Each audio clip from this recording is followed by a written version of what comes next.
Grimoire. We're going to talk the news. And then we're going to talk Apophis Club.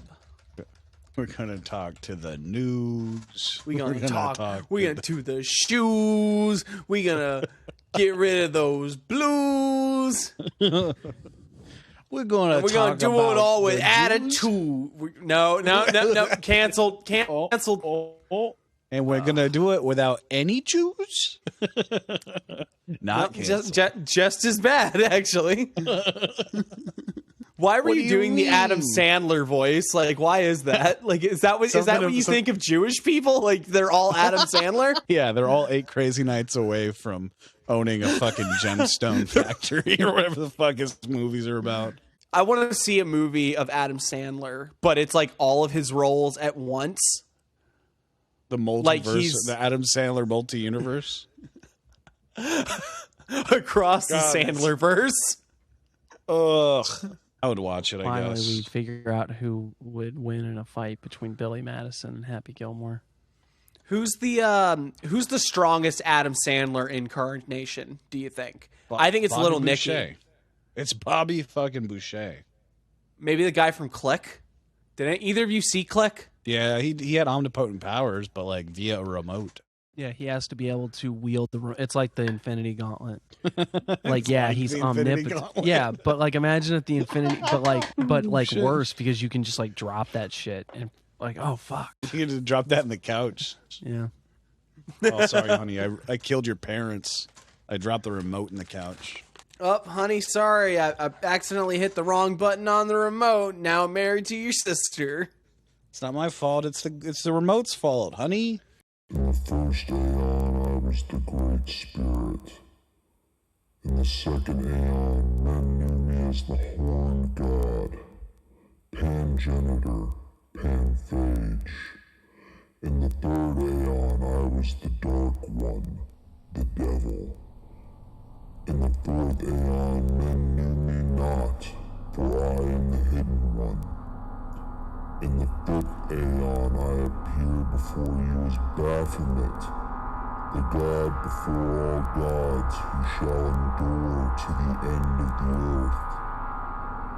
In this new aeon, I appear to you as CMN.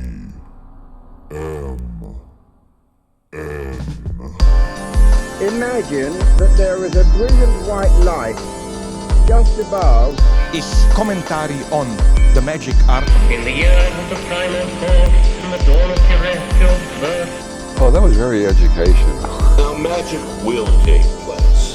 Don't be fooled by what I just said. Welcome, everybody. Welcome. I am Serving the Masses Kennedy, and this is Chaos Magic News, the only bi-monthly podcast that comes out once a month. Joining me, as always, is my timely co-host, Cindy Lou Doctor Who. God, you hate it, don't you? Yeah, that's really bad. Do you have a better name? You just hit play again. How are you doing? Let's move. We're gonna ignore this and we're gonna move on. I'm okay. You doing all right? I'm terrible. That bad, huh? Is it because of what I did, or was it something before the podcast? No, I just friend of the show made a comment about it's interesting because I know things have been going on in your guys' personal lives, but you never let it show in the episodes. You guys are focused on being entertaining and putting out a good show rather than saying like, let me complain about my wife leaving me. Oh, well, thanks for telling them. I feel great. Wonderful. I'm just focusing on having a good show for everybody. Don't let the pain show. Don't let them see you cry. Don't let them see you cry. But no, everything's fine. Maybe a little bit of the holiday hecticness and then doing a special where we went and focused on the Grant Morrison stuff for a while. So it's always a weird misstep because it's like, we just did a special. What the fuck is there left to talk about? We seem to have a pretty good rhythm of like, you'll get a special every 10 episodes. And I think we probably go about, maybe 4 or 5 episodes. And then we have somebody on as a guest, that sort of thing. Also, what we tend to be good about is once we have a special, when we're trying to drag new people in, we give a fun, informative, and compelling episode right after the special to get them hooked. No, we've not once done that. We have really bad episodes because we're like, fuck, I'm so tired after doing the specials. No, we have a we them boys, the boys is back kind of episode. It's like, we're just having fun here. We're some goofy guys. Yeah, we're just a little weirdo, dude. All right, and let's have a wave. Let's have a wave behind the glass to showrunner Gary. This has become the norm, I think. We're gonna have Gary helping us out and occasionally chiming in. So, congrats on becoming the third wheel. I haven't eaten in 3 days, Lord. I'm very excited for this next one. Hopefully, then we'll be able to make enough for the evening stew, or perhaps I'm not paying you. I don't care how many Cockney fucking Oliver Twist characters you do. You're not getting any money for this. Get back behind the glass. Ah, bugger, you fucking piece of fucking. Did I do good? Anyway. I took the reins on this episode because I have some interesting stuff that I've been doing, so I want to get everyone else's thoughts on it. So our topic today, we're going to talk about the Grimoire traditions in light of chaos magic. As you probably know, we're a chaos magic centered podcast. I hope you guys get that. Hopefully you read. Or hopefully you listen to the first part of the episode where I say the name of the show, something. I've always been a very big fan of the older traditional, specifically the post-Renaissance kind of grimoire and Solomonic magic tradition. I've always been a big fan of that sort of thing. The Lesser Key of Solomon, but also things like, Grimorium Verum, which I'm very big on. As everyone in our Discord knows, shill for the Discord, I speak very highly of the various spirits and practices outlined in that text. It's my go-to for simpler things. I have some very interesting relationships with that as a work. I've never performed anything from it completely to the letter. Obviously not, because if you know anything about that one of the steps is you got to go kill a goat, and I'm not about it. Okay, and that's really the crux of what you're getting at too, is that there are these very intricate systems of magic outlined in these books that are very specific about what items you're supposed to procure, the times of day, the very formulaic processes by which you conjure and summoning demons with the Goetia is, if done to the letter, is actually complicated. It's hard. It's something that you might spend a week, if not weeks, just preparing to do one thing.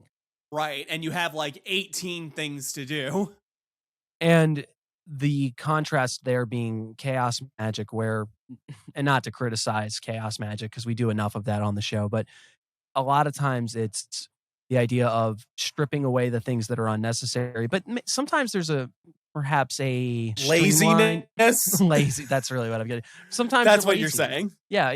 Is that chaos magic can, in a way, become very lazy in the idea of like, oh, I don't need this specific type of tree branch, or I don't need to find a crossroads, or I don't need to get the graveyard dirt. I'll just use something else. Does it have to be like a silver chalice, or can I use this plastic dollar store wine glass that I got because it's got like a cool skeleton hand on the side and it's neat. Oh, it says I need a jeweled headdress. Well, I have a Burger King crown. I'm sure this will be fine. And I'll bring up one of my favorite authors on the subject, Christopher Hyatt, where there's an interview where he talks about people being lazy with magic, and it's like, you go with the grimoires and you say, oh, well, am I going to get the tree branch from a willow? Man, nah, that's pretty hard. I'll just get a cedar one. And then you do that 4 or 5 times, making substitutions, and then you complain that it didn't work. That's exactly what I was thinking of. I was trying to remember where it was from, but yeah, I think he was specifically talking about people that don't know anything about magic, like I think he was discussing how to test magic. And he's like, well, one of the problems is people don't actually do anything right. From my experience, it is very much a balancing act. I won't be bold enough to say that I've never done anything completely by the book. I've definitely done some things from the Lesser Key of Solomon by the book almost entirely, which is again, quite an undertaking.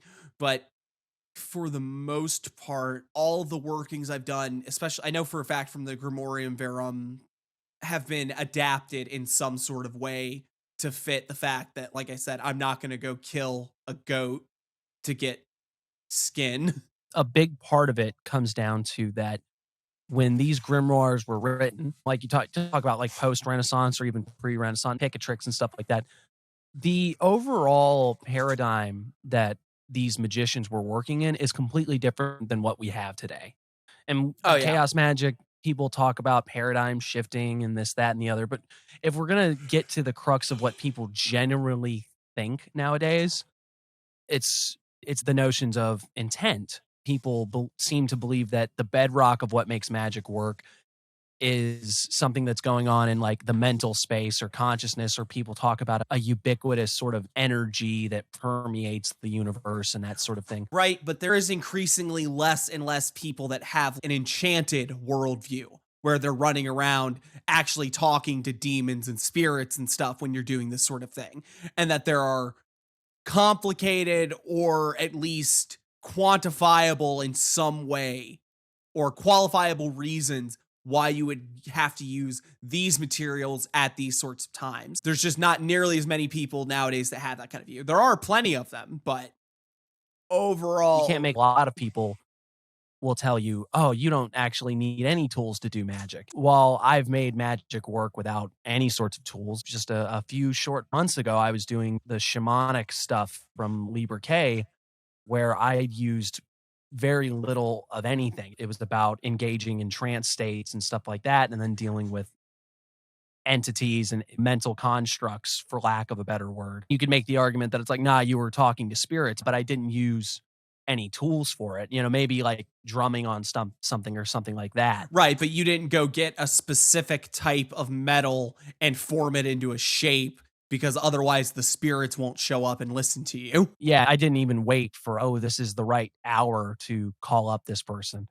And that sort of thing. It was more about what was going on in a mental plane rather than a physical. In my experience of working with these various things, I think admittedly, a lot of it did come down to this sort of intentionality behind it, right? Where it was like, look, I know I can't do X, Y, or Z, but I can do everything else as closely as possible. Maybe there is a certain level of it in that it was just like, for me to make it work in the paradigm that I'm in at the moment, I have to do everything as closely as possible, unless I just can't do it at all. Right. And we could make the argument that that's what's making it work. I do think, having recently in the past 2 weeks done 2 different workings, and it wasn't like a test of like, oh, I'll do one this way and one the other way. But I will say that the first one I did a lot closer to the prescribed methods, and I got far stronger results, I think, at least as far as the experience of it. As far as I can tell, knock on wood and keep silent, but as far as I can tell, they're both working fine. I got quite a lot more of a connection with whatever was going on by following things a lot closer.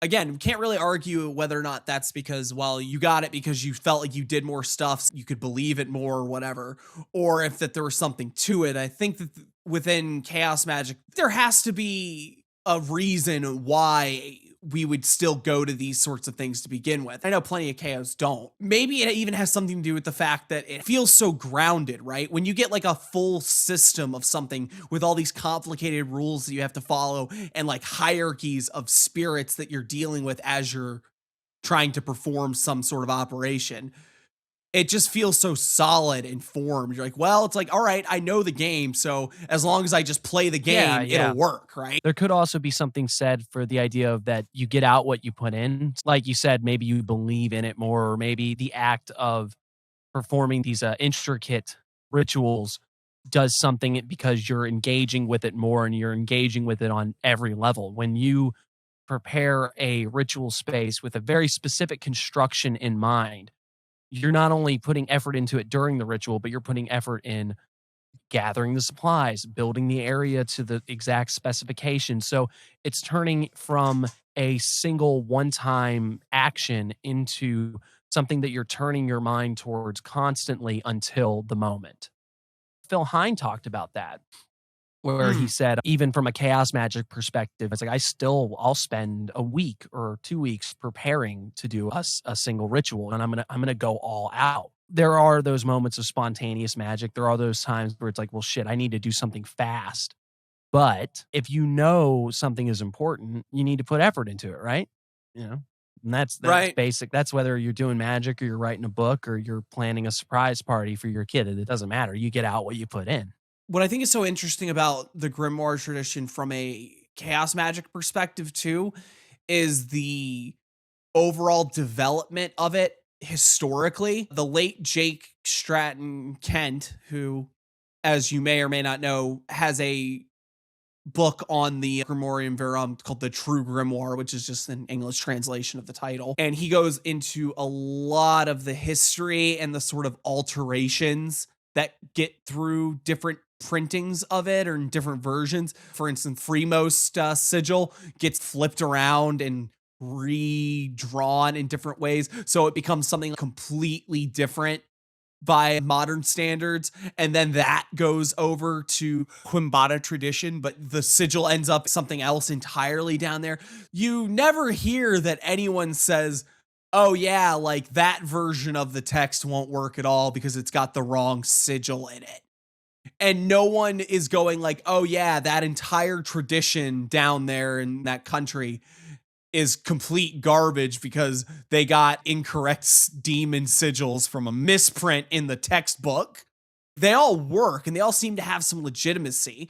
I mean, go pick your demon grimoire. Go look at some demon in there. I can guarantee you that that demon has roots in some other fucking grimoire tradition. Maybe it was a god somewhere, or maybe it's just like a name that someone invoked in some random Gnostic text that someone then spelled completely wrong because it was a different fucking language. So now it's like a different demon. That shit is like all over the place down there. Abraxas comes to mind. Oh, right. Yeah. Yeah, it's the grand archon of a particular school of thought, Gnosticism, but then it's listed as a demon in the infernal, whatever the fuck. And there's also people that claim like he goes back to Egypt or he was a demon here, that sort of thing. Now, I guess the only thing that's different is Zeus doesn't show up as like a demon and elsewhere. But it really has a lot to do with the fact that these were not concrete. Magic is and always will be a living tradition where things mutate and shift over time. Maybe chaos magic in the same way where things are now readily and consciously reinterpreted and changed.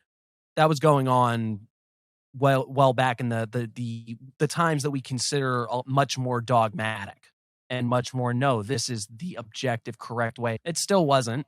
Things were changing and altering. This gets flipped around and this name gets used here and it gets changed to this. It's always been going on. The overall practical application of magic has still held strong for the people that buy into it, at least. So where does that leave us as far as following the grimoires, you know?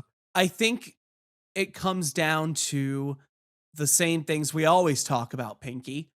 The grimoire traditions now offer you are practices that have both a historic ground and practice-based. They offer a specific set of instructions and sometimes even theory behind them.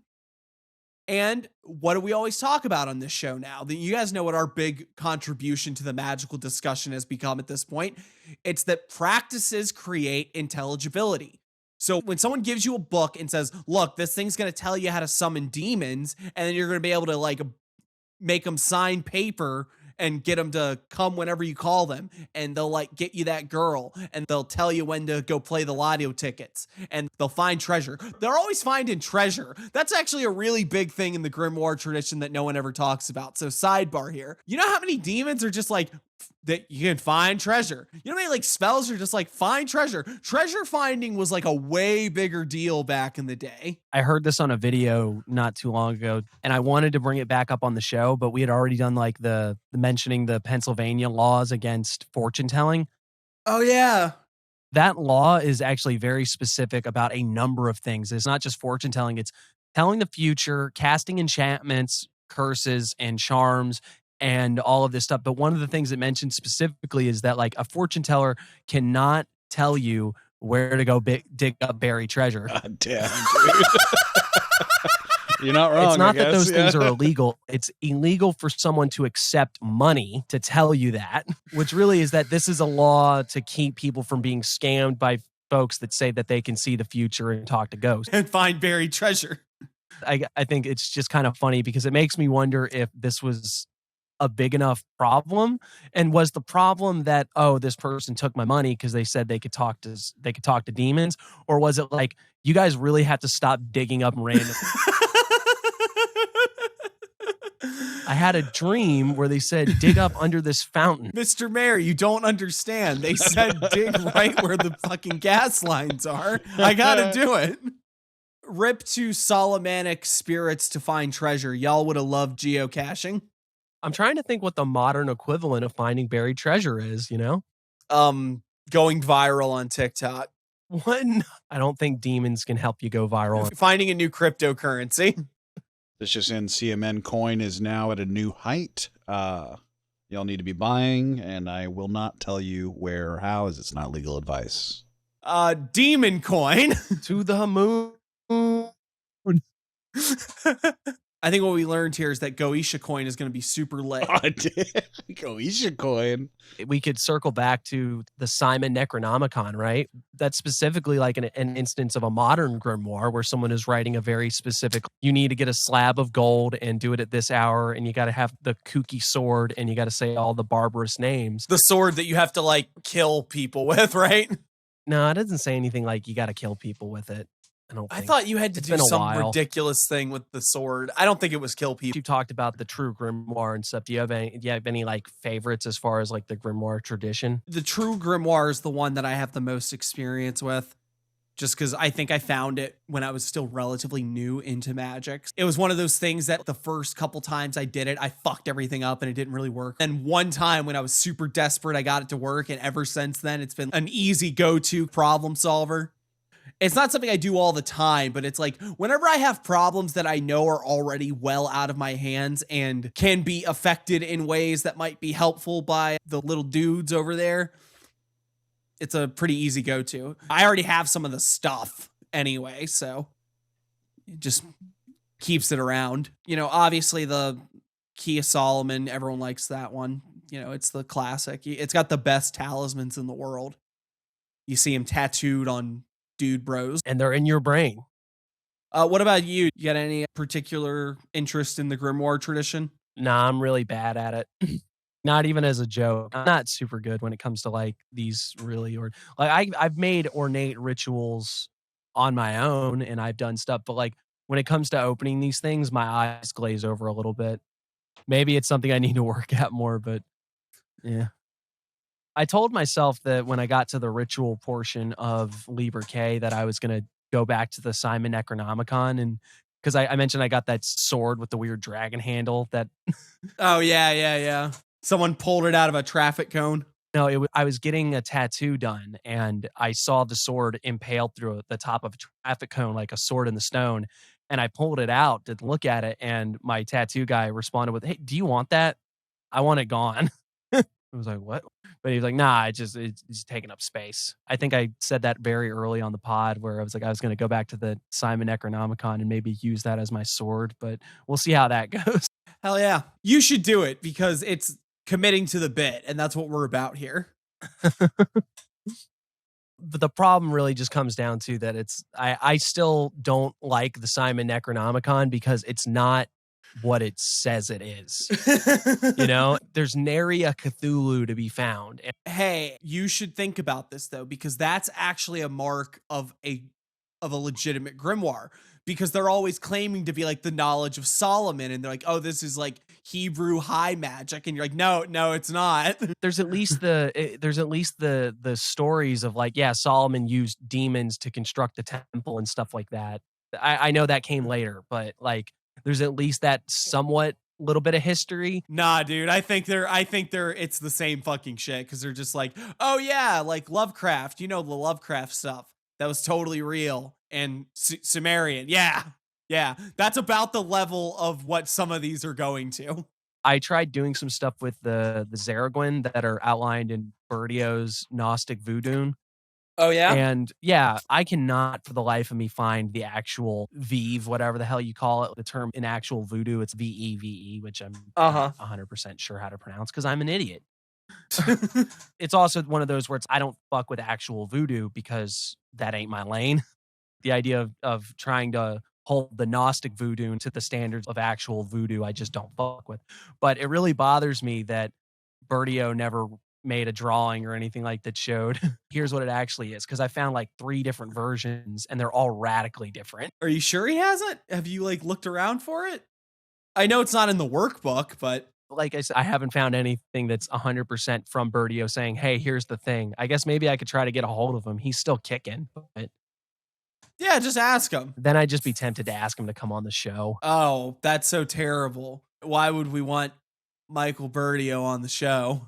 He said he wanted to fuck the OTO in their ass. But they like that. That's like their jam, right? Not when he does it. Let's call this. This whole episode was a bad idea. This is why you don't let me take the reins. No, you were doing fine. I just like derailed it. Do we want to move on to the next segment? Yeah, let's do that. All right. It's time for everyone's favorite segment. Name your child. We found 3 lovely babies on the street. And now it's up to you to decide, will they be a Harry? A Timuel. Timuel, that's what we're naming my child. Atticus. And G, you get the last one. Finch. Perfect. All right. And that wraps up everyone's favorite segment. We're going to go to the next one. Gary, if you'll stop the recording, please. Okay, you got it. And a click. I'm not actually stopping the recording for that, you asshole. I'm sorry, listeners. I'm so sorry, listeners. All right. Now, moving on from the opening discussion, it's time for everyone's favorite segment. It's time to ask, what's in the news? So what do we have in the news? Well, the problem is it's been like almost a month since we did an episode because we did the special. So we have some catching up to do. All right. First off, George Santos actually got expelled. That's fucking crazy. That's hilarious. First, I thought it was really nuts where it was like, oh man, this is going to open the door for everybody. But actually doing some digging into George Santos, it's a miracle he ever got as far as he did.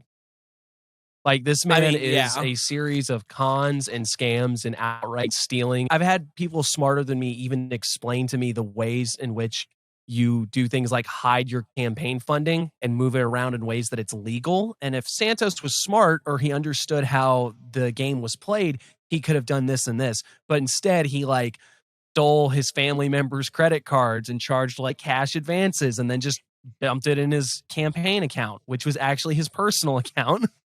Wow. Absolutely brilliant. A former roommate of his saw him doing an interview and even pointed out that it's my scarf that he's wearing. He stole that from me.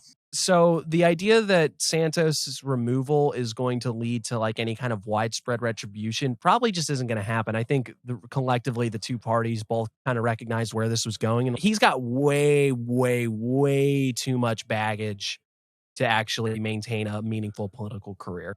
That was a whole lot of people looking the other way long enough until it became impossible to look the other way. That's why so many of them shifted on him in that last vote. I'll just openly admit my ignorance on the issue. I did not realize how blatant and just completely out of pocket he was as far as his behavior, not just the lead up to the election and the election, but his previous run and everything else.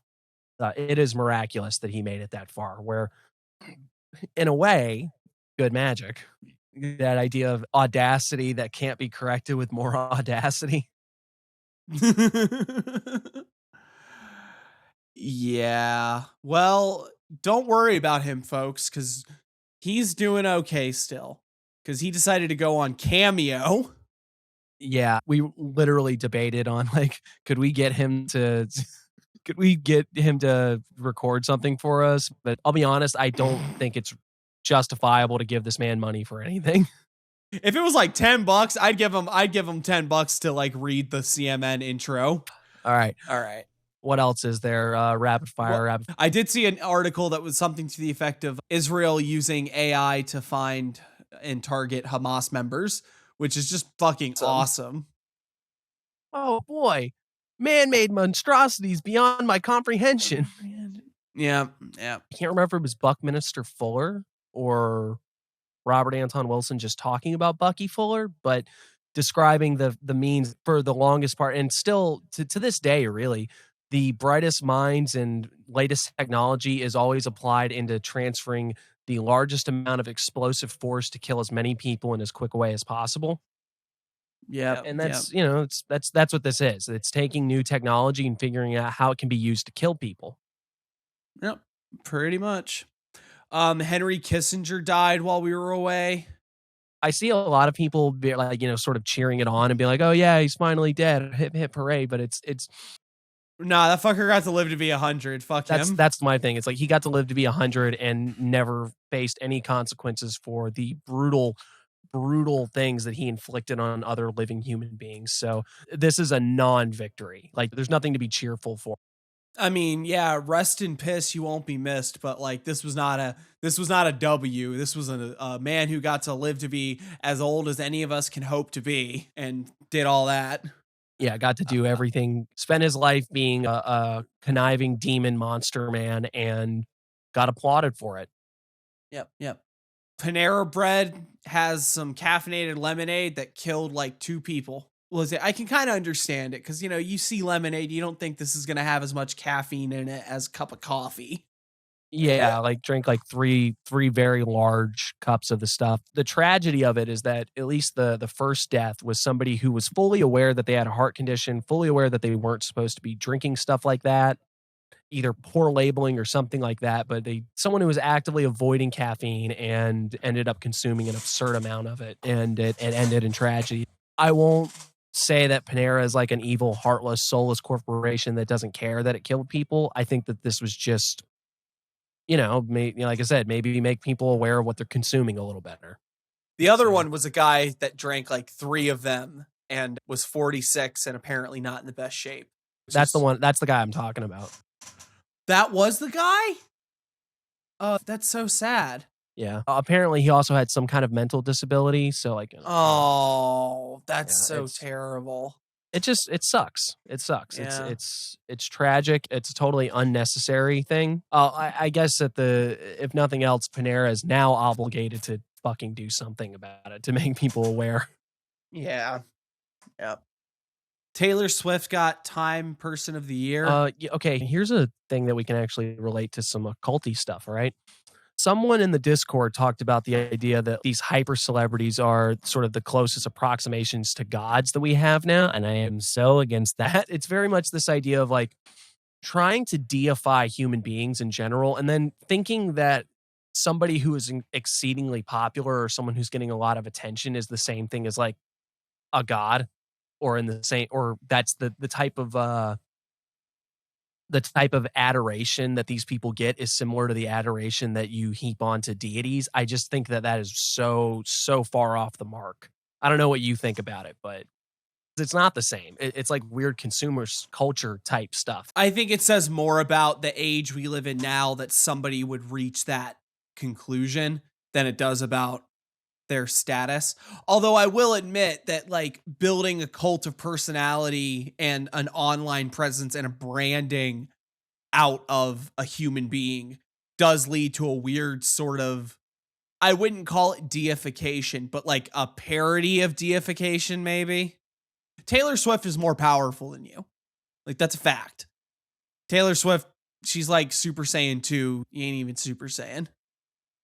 You're like Krillin. Taylor Swift is like a force as much as she is a person. She has access to Taylor Swift, the big idea, I guess, this kind of construction of her. And of course, she herself is not that. She's a lady who's like 27, 28, who has had an exorbitant amount of money for the majority of her life and was always from like a wealthy-ish family, from what I gather. They made her Taylor Swift. I can understand why you would be interested in that kind of thing and why it would like hold some sort of power in certain people's mind, but to compare that to godly divinity and such like that says a lot more about what you think about divinity than their purchase in the real world. Maybe the fact that I disagree with it says something about what I think, Oh yeah, I'm sure it does. It means I'm right.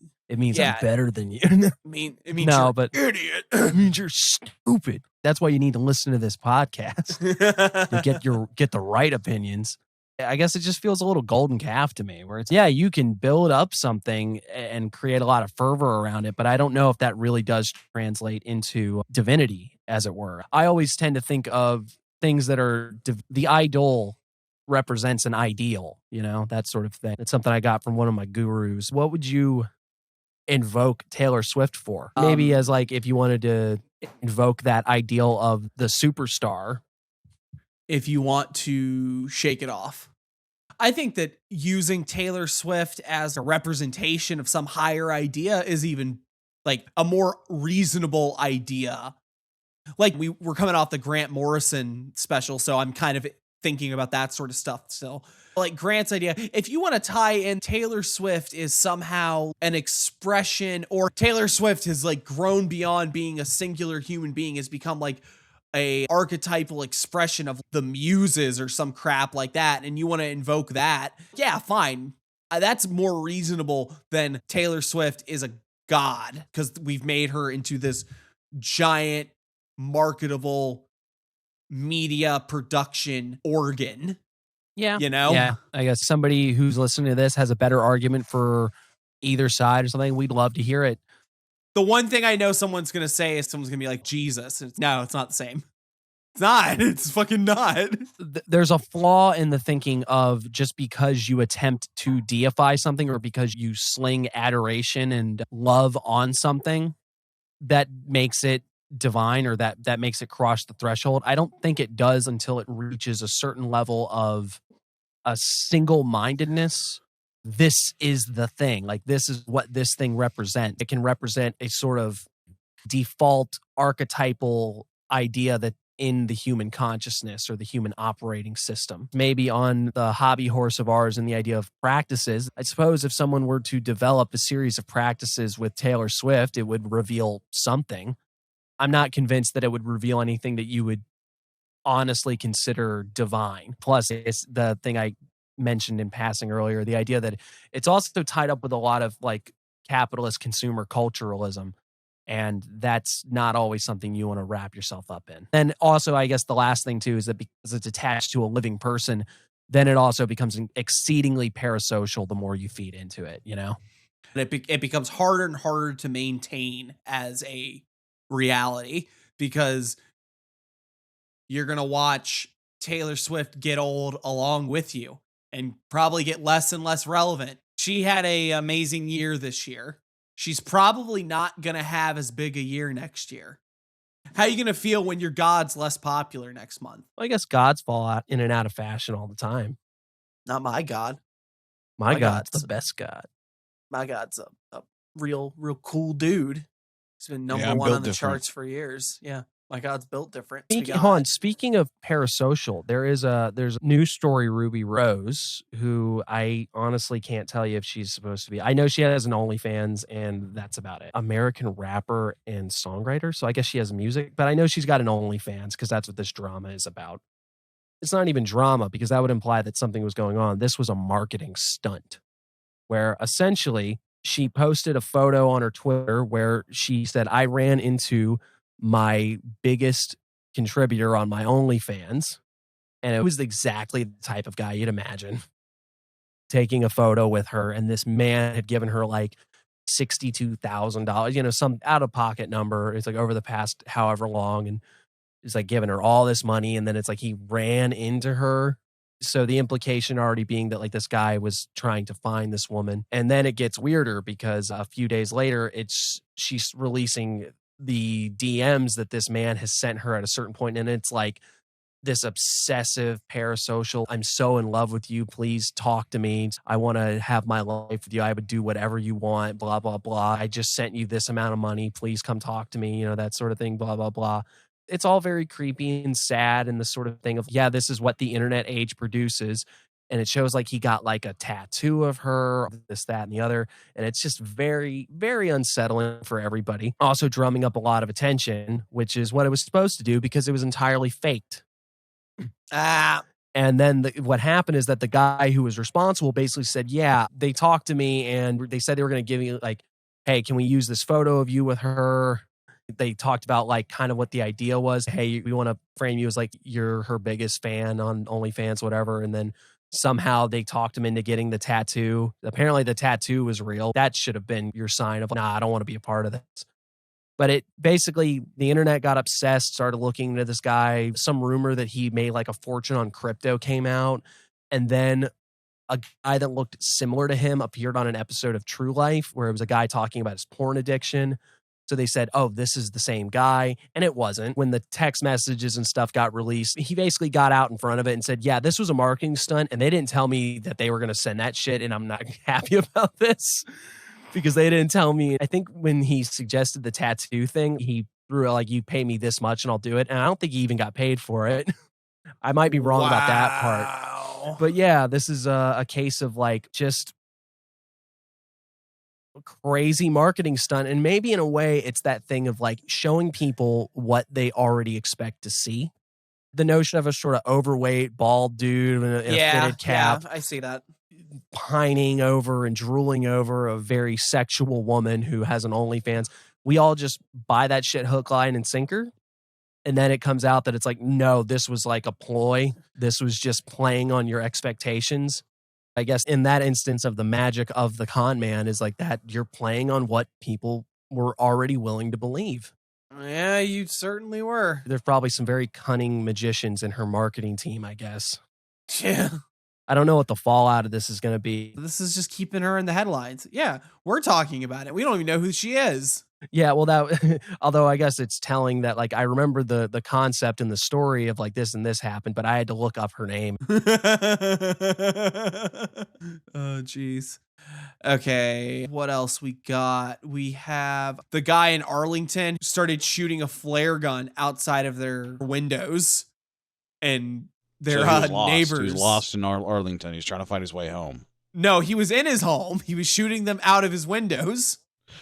Oh, he could. Yeah, he was right. Last place he looked. His name was James Yu, apparently, and he was 56. And he fired a flare type gun from inside the duplex more than 30 times. I want to see this gun because all the flare guns I know. Well, you are can't very now because it's been burnt to a crisp. Is Obviously, this a flare type gun, like a Jay Dilla type nerfs beat? on it.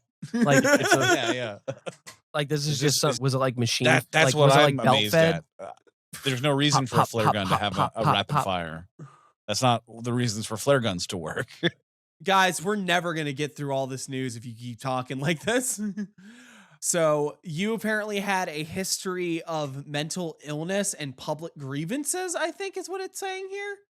He filed 4 lawsuits between 2018 and 2022. All of them were dismissed, and some were called by judges convoluted and confused.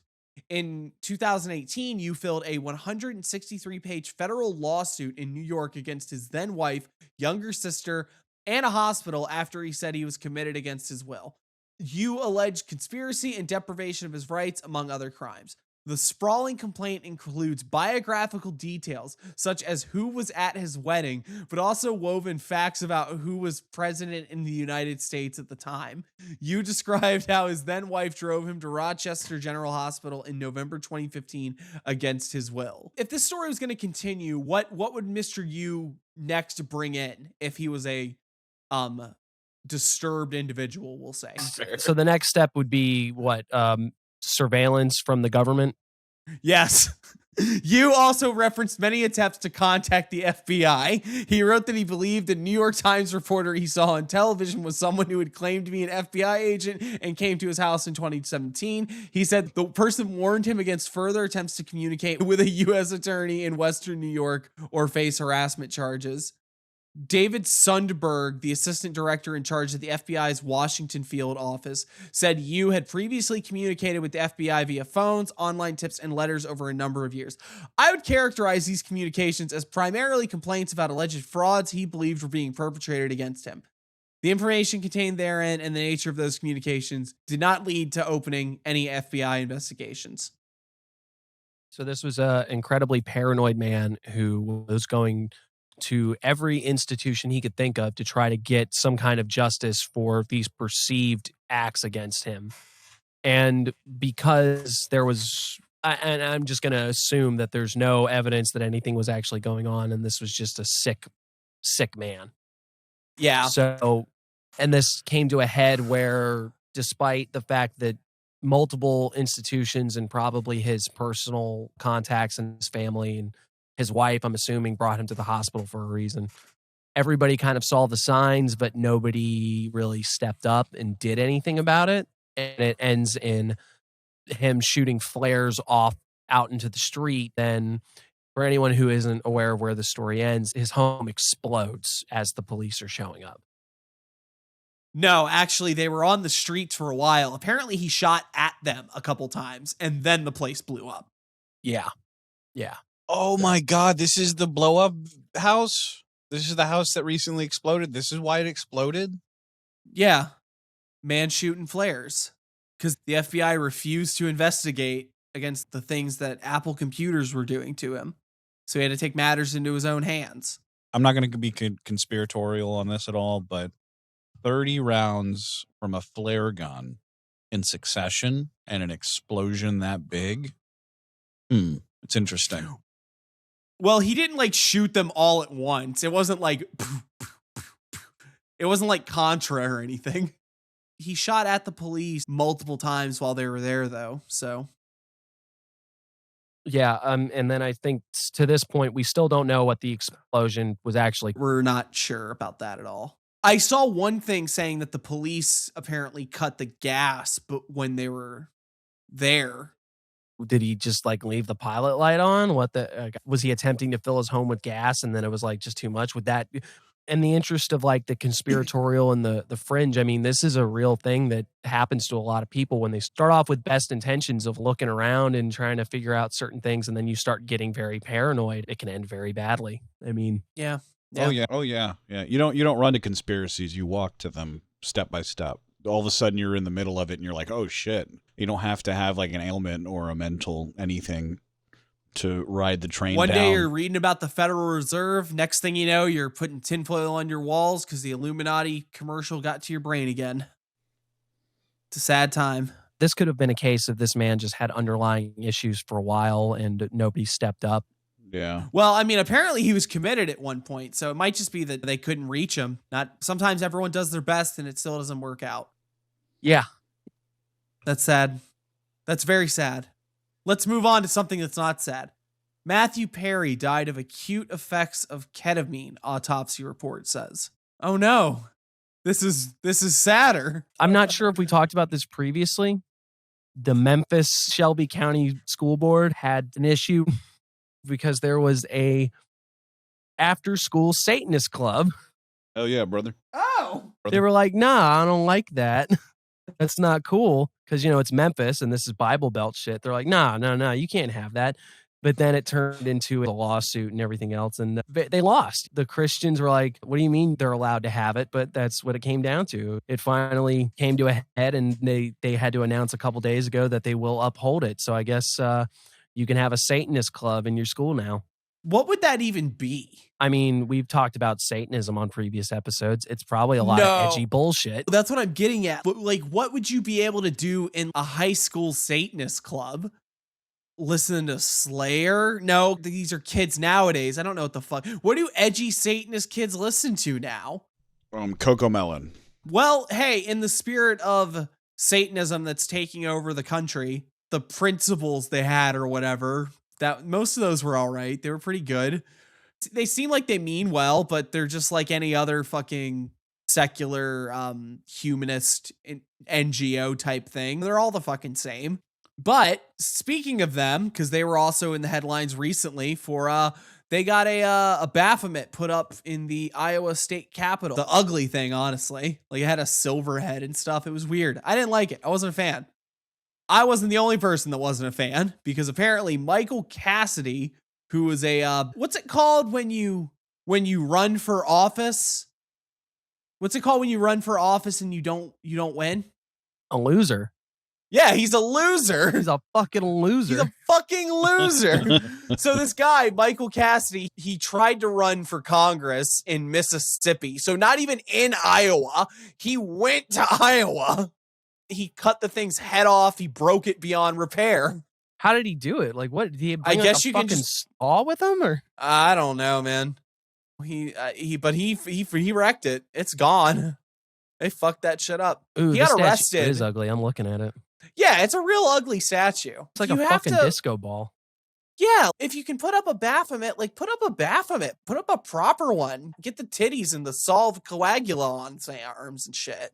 Do something cool. Do something that's like worth people getting mad about. That's He just like a looks bad like- art piece. He definitely looks like the type of individual that I don't want wielding any sort of political power. So I'm glad he lost, and I throw the book at him. Former congressional candidate for Mississippi charged with vandalizing the Satanic Temple of Iowa's display depicting the pagan idol Baphomet at the Iowa state capitol says he saw this blasphemous statue and was outraged. My conscience is held captive to the word of God, not to bureaucratic decree. Chasing clout so bad is what he's saying. I didn't make it into Congress, but maybe if I get myself relevant, I can get me a Fox News job. Or maybe he can parlay this into appealing to the extreme Christian conservative demographic, because he's like, yeah, I'm going to go around and break the demon statues. He's going to run again is what's going to happen. That's what he's going to do. He got arrested and charged with like some 4th degree mischief bullshit. One of those things that's not even really a fucking crime. He should get charged with destruction of government property, shouldn't he? I don't think it's government property. No, but he got charged with a misdemeanor. So they're not charging him with shit. If it's a display from the temple of Satan, it's not the government's property. Yeah, probably not. But if it wasn't the state capitol building, you feel like it would have something, right? Yeah, if you go into a government building and start breaking their shit, this guy's a fucking asshole. On his website for when he was running from Congress, he has this whole section that says law and order, and it talks about like, this is my stance on criminals. He wants to lock up more people, increase incarceration rates or whatever like that. Like literally that's what it says here. He says, I'd prefer excessive rate of incarceration to excessive rate of crime. But here's the big one.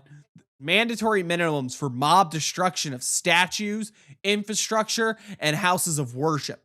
Automatic 10 years in jail, plus the cost of repair. But they're brain rotted hypocrites where it's like, yeah, I want to lock up the people that break the law that I don't like, but it's okay for me to do it because God told me to. The problem is that you point out that they're hypocrites and they don't care. It's yeah, and so what? When you have a genuine religious belief that you are following the law of the one true God of the world, it doesn't matter when you do bad things, because unless you're able to admit to yourself that it's a bad thing, which you can't, the only time you do that is when it's like, I yelled at the kids, but those 300 people that I had murdered, those were sinners. God told me what to do. It just happens to be that God told me to do all the things that I wanted to do anyway. That's because I'm such a good Christian. Me and God want to do the same things. Yep. Anybody listening to this show, you don't need me to tell you this, but these are people that don't need political power. These are people who need to be disincentivized to do anything politically, and they need to know that this shit isn't going to fly, because that's the only way you will solve this problem. All of these fuckers need to be like, people that are like this, when they run for office, they need to get stomped into the ground. You can't let these people take root, because there's a lot of places in this country where they have taken root, and you can watch these states nose diving into the ground. Part of it is the genuine problem of, again, in places like New York, California, like this shit don't happen. The urbanite centers of power don't have to worry about like the evangelical creep because it's pretty much dead in those places. In fact, overall in America, like religious affiliation and belief is down.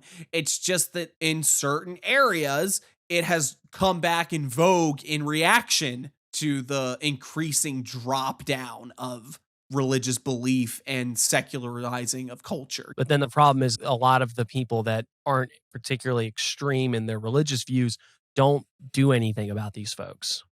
They just let it fly, and then it's, oh, fuck, this guy got elected. The fact is that if we're talking big picture, these people are dangerous and they don't need to be allowed to take hold. Yeah. Well, don't worry. He lost last time. We're going to forget about this shit because the Satanic Temple does this thing like every other fucking week. So it's just going to get lost in the headlines of Satanic Temple trolling. Do you think that we could maybe get like a crowdfunding thing going to like commission a better statue? Like a less shitty Baphomet statue that they can put back up there?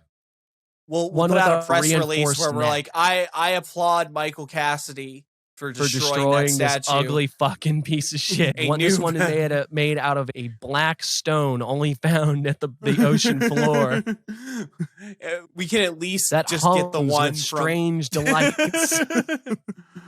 It has red jewel eyes that were there when we found it.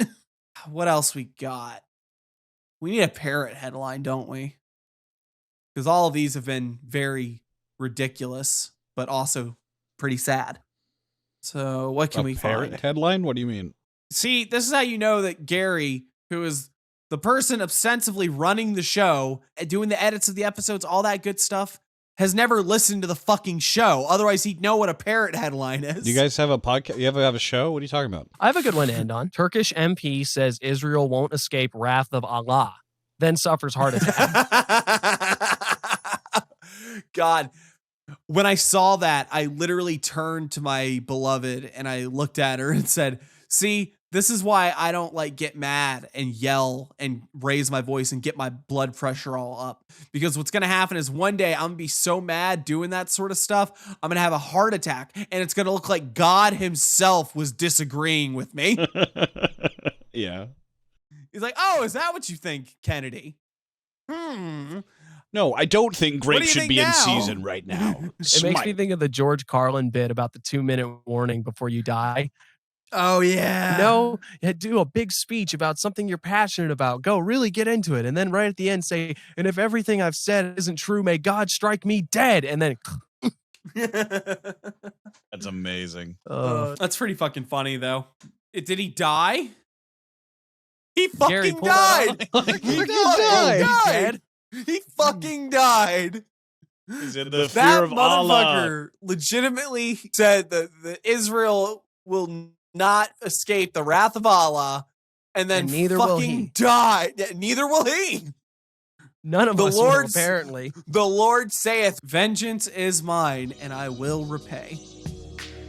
I think that's enough news. Hoo boy.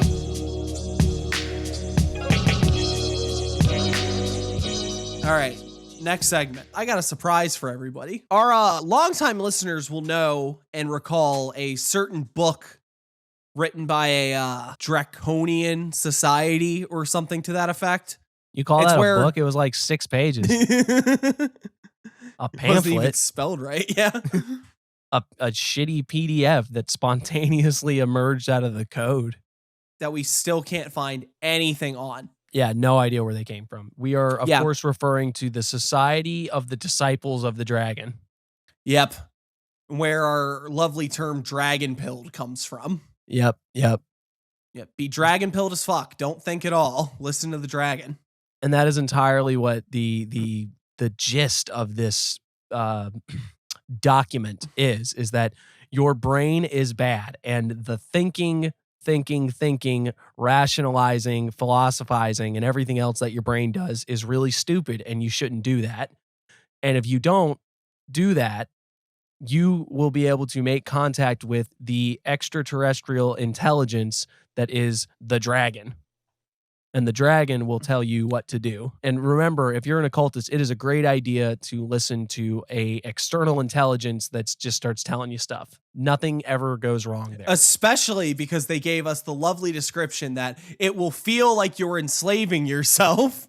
It will feel like your entire notion of freedom is being restricted, but that's because your notion of freedom is wrong. Because we needed something for this episode, because let's just, look behind the curtain and not at Gary this time. This episode was not what we planned on it being at all. We were going to have another guest on and do some stuff, and the timing of it was just all wrong. This whole month went weird, but I needed to find something. So I went looking for another bit from the draconian methodology. And while I didn't find anything from the Society of the Disciples of the Dragon, I found somebody I think might be just as interesting. I'm going to take you along the journey that I had. I found a book called The Sevenfold Mystery by Michael Kelly. The first thing that you see after opening the book and going past the cover is the Apophis Club Draconian Magic Series. And it's got a list of books like Apophis and Igishjelmer, Book of Dragon Runes, Dragon Scales, Draconian Consciousness, Words of Power, just a bunch of random fucking magic-y sounding titles, but they're all a part of this apparently called the Apophis Club. I will say right away, my first thought when I saw that, I thought the Karanzan Club. But the Karanzan Club is kind of cool. It feels like somebody's going like, oh, I like that name. Oh, right. We'll be the Apophis Club. Yeah. The Apophis Club, it sounds pretty cool. It's way catchier than the Society for the Disciples of the Dragon. I still got to give them some fucking a little bit of a leash because they did say that English was not their first language. So maybe it sounds some of the writing in that. Yeah. Maybe it sounds cooler in the original tongue, I guess. Maybe it was just something else entirely. Maybe it was like just Society Draconis or some shit. And then it translated it with a bunch of ofs. Oh, right. But Apophis Club, that sounds pretty baller. Afterwards, we get a publication of the Apophis Club, and for the folk of the Apophis Academy and the Draconian Circle, with cordial thanks and respect to the shade of Dr. John D. This book is especially dedicated to Manon and Shagar, who have translated so many of the Apophis Club's titles into Spanish. And then it gives the copyright. By the way, this thing is formatted so fucking terribly, I can't even begin to describe to you like what is going on. It's like a large print book of a PDF, but like things aren't consistent sizes. Nothing's really formatted consistently either. Punctuation is kind of here and there. It's weird. This is a weird thing. I found this because it said Draconian, and the reason for that was this is essentially a book explaining how to do like this guy's version of Enochian magic. Okay, shade of John D. That makes sense. Right, yeah. Most of the book is actually explaining the history and even some stuff about Crowley doing it, yada, yada, modern innovators. But then you get to the part that's just a draconian Enochian magic.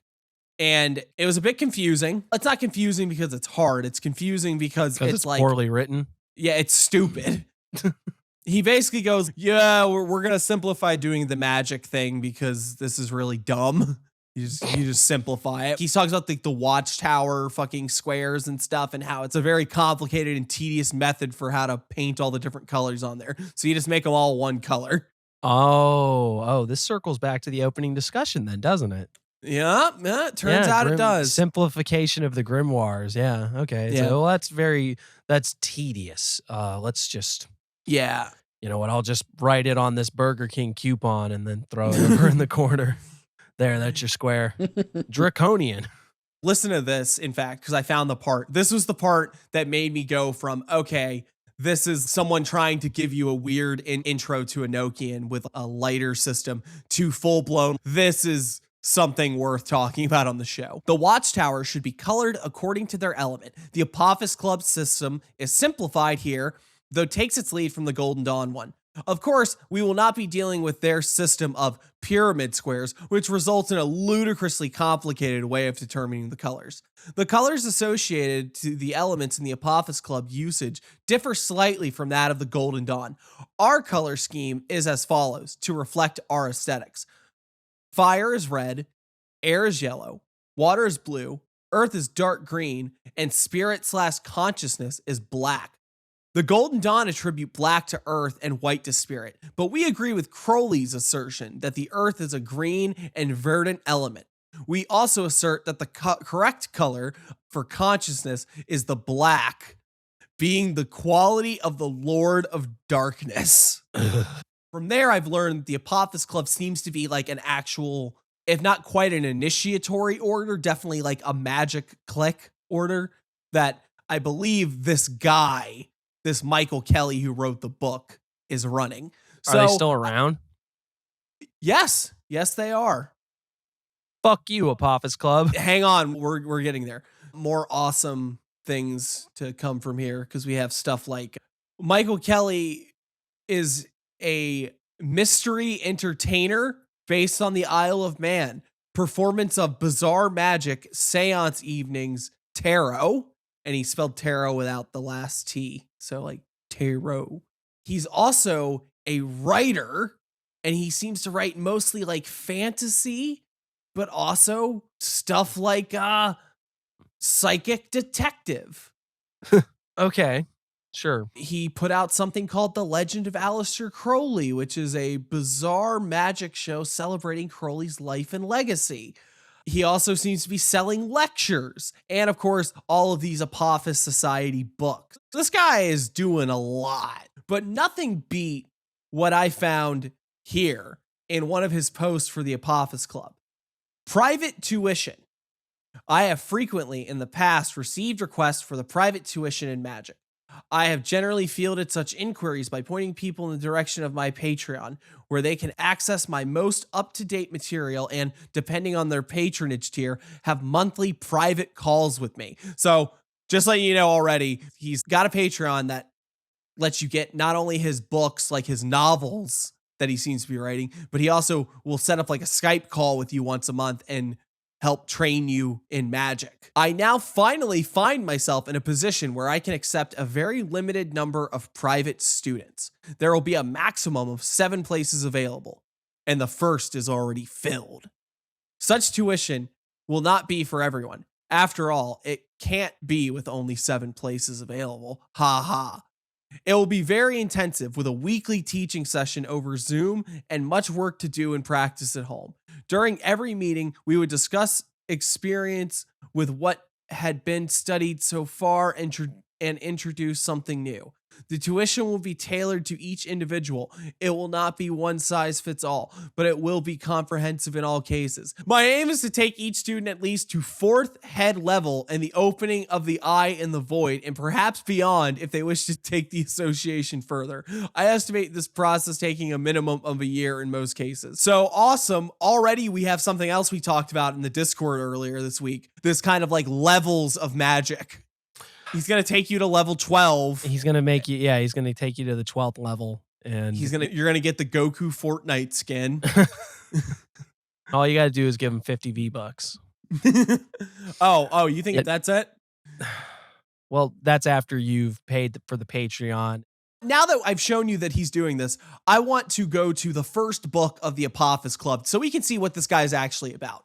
And what I'm going to say here is keep in mind that he was doing this private tutoring of 7 students. And this was from this year. This was only a couple months ago. So he did this. He offered this to people and he's doing it. I want you to look at the information we've gotten from this book that we're going to read, from the little bits that we're going to dig through here. And tell me how much at the end of this, how much do you think you would pay to have this guy tutor you magically? And then tell me how much you think he's asking people to pay. Sound good? All right, sure. All right. Yeah. I can tell you what my number is already. Like, go on. 0, I assume. You're smart. You're a 12th level. You got the 4th head knowledge, bro. I get the 4-head knowledge. You one day get to 5-head knowledge as your hairline continues to fall back. Oh, God.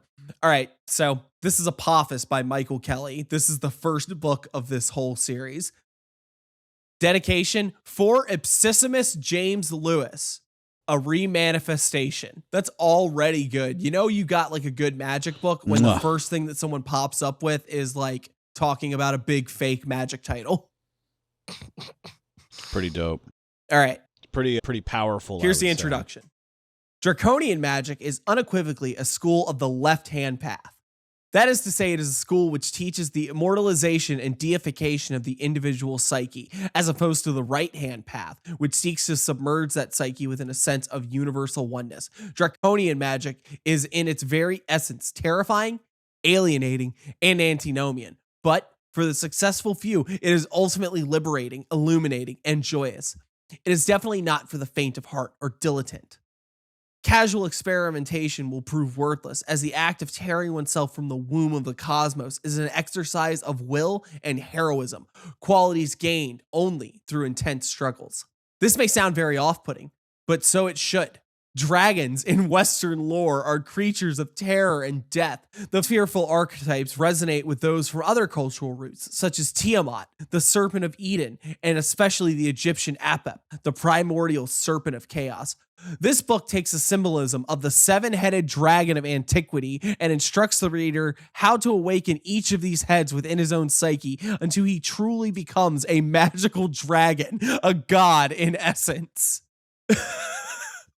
This is cornball as shit. Okay, whatever. Like what? Yeah. Left hand. The left hand path. Yeah, blah blah blah. Deify the you individual. You don't want to. No. This is better than the last one though, because the last one told you that you were going to serve like the cosmic dragon. Now you're this one's saying you're going to be the dragon. I can be my own dragon. You do notice a trend here. People that are into dragons and magic tend to be super fucking edgy and dumb. Yeah, it's every magic. Dragons are terrifying and everything else. Certain people, I guess, are inoculated to this sort of thing where sure, a lot of the things that I think are cool seem kitschy and lame to other folks. But like when you're talking about dragons, my brain just shuts off. Like this sounds cornball as fuck. I just realized that's why it's 7 students, by the way. It's because it's one for each head. He just picked a number. He just picked that. He's like, the 7's the number. All right. Also, you notice he said like the ancient 7-headed dragon. Was that a thing? I'm pretty sure it's just an apocalypse thing. I don't think there's like an ancient 7-headed dragon thing. I mean, I might be wrong on that one. I'm free to say that I'm wrong on that one. I'm not going to cry about it. But like, I feel like that's like Revelation shit. As far as I can tell, it is. There's a 7-headed serpent in Sumerian lore. Oh, okay. All right. But it's described as a serpent, not a dragon. Well, I mean, Apep is a fucking serpent too. Dragons and serpents are pretty interchangeable, especially like the older you get, the further back you get. That's why Satan's like a dragon and a serpent, like a snake. You know what I mean? They're kind of the same thing. So I'm not going to argue on that one. So, okay, I'll give it to him. The only thing I'm seeing about it is that it gets killed by Ninruta. It's called Naruto. Let me read that. Yeah. All right. Naruto kills the serpent. We're getting somewhere because further down talks about the curriculum, and it's like if you're an experienced magician, you might skip around a little bit to suit your experience, but if you're a truly experienced magician, you won't, because you'll know there's always something to learn. Here's the part that we're going to get the origin story of Mr. Michael. The teachings codified in this book are derived from my experience as past Grand Master of the Temple of Set's Order of Leviathan. Oh. And were further developed in the later independent Order of Apep. They have been tested by many strong initiates over many years and are of proven efficacy. So this guy came from the Temple of Set. Yeah. And we all know about the Temple of Set, don't we? Yeah, okay. I guess for our listeners, let's just give them the quick overview. So, way back when, there was a little thing called the Church of Satan.